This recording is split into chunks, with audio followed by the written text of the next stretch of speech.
Hey there, my name is Drew Rabideau, and I am a therapist that specializes in working with women coping with herpes.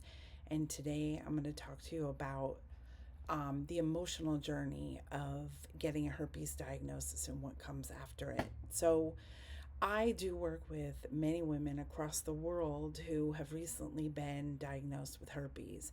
And whether it's the beginning or later on in the herpes diagnosis, there are different things that come up. Most of what I see is that someone goes to urgent care, their gynecologist, with something going on in the vaginal area because I work mostly with um, cisgender women.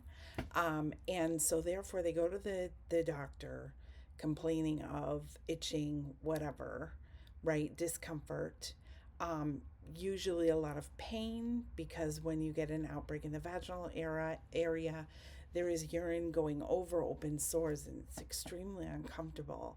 Um, and typically, because doctors have a very small window to actually sit down with someone, there isn't the time paid that needs to be paid to someone who is really struggling with a life changing diagnosis like herpes. So that's when I step in. So I see a lot of clients for therapy or coaching, and basically, they typically wonder a lot about relationships. How am I going to tell my partner if they have one? If they don't, how am I going to tell future partners? Am I ever going to get married? Is anyone going to want to marry me with this? Is anyone going to want to stay in a relationship with me with this? Does this cut down the amount of people in my dating pool? Please comment questions if you have further ones in terms of the emotional toll of herpes. But that's just a little idea of how many different questions come up. So, herpes isn't necessarily going to present you with new issues, but it's certainly going to highlight new pre-existing issues, right? So any issues of abandonment, worry about self-esteem, not feeling good about yourself, not feeling confident in being on your own, all of those things may come up. So that's going to be something that people would come to me for, and we would work a lot on different pieces of what that's bringing up. And for therapy clients, we can dig a lot into aspects of the past that brings up. And for coaching clients, we would talk about, well, what do you do then? What kind of relationship do you want?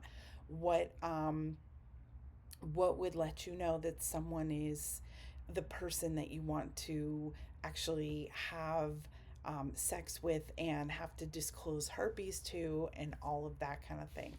So I do a lot of emotional support. What I have found is that in every single difficult moment, there's an opening for there to be some learning which will enhance your life, or there's an opportunity to learn about yourself and how you um, in, confront things, basically, or how you deal with things. And with herpes, it's not any different. So it becomes a thing that's difficult that you deal with, and you may continue to have to deal with it, but there's a lot of really good self growth that can occur in that process. You might learn that, oh my goodness, I've been, having sex with people that I don't have any intention of having a long distance relationship with. I don't want to do that anymore because I don't want to disclose. And, disclosing is always the right thing to do in terms of the spread of herpes. If you were surprised by a diagnosis, then you know how terrible it is to not be given a choice, right? To expose yourself to something. So, we would talk more about all of these things and sort of develop a way to approach some highlighting of things that you did learn, things that you still need to learn, And then I run these support groups, which are always really helpful. Um, it is very special to be in a room with people who know exactly how you feel. And that would be, um, why someone would join a support group. I do offer free support groups, so feel free to come to one. They're posted on my website, which is counselingwithdrew.com. So www.counselingwithdrew.com.